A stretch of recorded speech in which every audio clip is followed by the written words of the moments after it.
आप कहते हैं कि सन्मुख होई जीव मोहि जबहि जन्म कोटि अघनासहि तबहि। आप कहते हैं कि मेरे सामने आने मात्र से जीव के करोड़ों जन्म के पाप जलकर भस्म हो जाते हैं। यदि ये बात सत्य है तो मैं तो तब से आपके सामने बैठा हूं। क्या बाली का पाप भस्म नहीं भया कि आप मुझे पापी पापी कह रहे हैं? ऐसा घेरा भगवान को कि भगवान बोले, अरे तो इसने मुझे मेरे ही बात में फंसा दिया। बाण लग चुका था, बाली मरने वाला था। भगवान ने सिर पे हाथ रखा, कहा बाली अचल करो तन राखो प्राणा, अभी तुमको बचाता हूं, मरने नहीं दूंगा, प्राण रोको। बाली कहा सुन कृपा निधाना। बाली ने कहा प्रभु जन्म जन्म मुनि जतना कराई, परंतु अंत राम कही आवत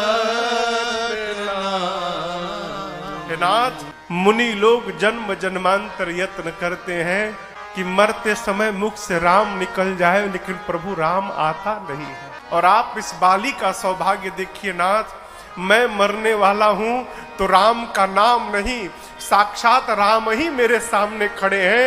ऐसी मृत्यु संसार में किसी को नहीं प्राप्त होगी प्रभु, मैं रुकने वाला नहीं हूं, मैं जाऊंगा अब यहां से। बाली कहते हैं जन्म जन्म मुनि जतन कराही, अंतराम कही आवत नाही।